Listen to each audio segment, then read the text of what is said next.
Oké, we zijn hier met cliché dat we iedereen wel bedanken die ons motiveert en support heeft of even die planken. Dat wel belangrijk dat je weet en beseft dat zonder het er niet echt zo simpel is. Oké, we zijn hier met cliché dat we iedereen wel bedanken die ons motiveert en support heeft of even die planken. Dat wel belangrijk dat je weet en beseft dat zonder het er niet echt zo simpel is.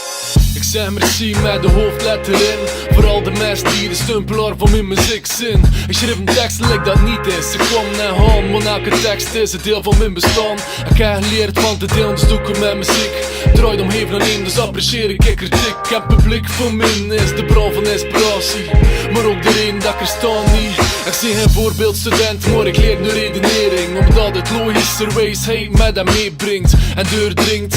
Dat leven een les op zijn eigen is en de laatste optie toch best fijn is. Ik zie niet op zoek naar herkenning als persoon. Herkenning van de woorden is hetgene dat loont. Doorsprong van geluid is misschien nog wel wilder, maar hij muziek zonder publiek, dus bedank ik hidder. Oké, we zijn hier met cliché dat we iedereen wel bedanken die ons motiveert en support heeft of even die planken. Dat wel belangrijk dat je weet en beseft dat zonder het er niet echt zo simpel is. Oké, we zijn hier met cliché dat we iedereen wel bedanken die ons motiveert en support heeft of even die planken. Dat wel belangrijk dat je weet en beseft dat zonder het er niet echt zo simpel is. Ik weet het dat, maar ik wil wennen, maar ik wil als alleen uit te stemmen niet voor de boel te laten kletsen. Dat komt door het publiek en dat meen ik heb recht. Het rijdt de power voor de man dat hier kletst.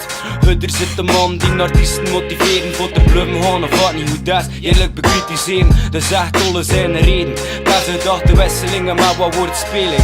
Ik zeg hem merci, maar mist niet, ik wist het zelf niet echt. Totdat het publiek niet plots herkent dat niet van langs de straat het talent heeft toch niets mee te maken. Het was spontaan applaus, had een stage rockte. Dus over wat klappen kolen mol het gewoon neer. Het feit dat je ermee motiveert tegenomen. Dat zijn meer woorden dat positief en dankbaar ervaren. Dus merci voor de goede smaak.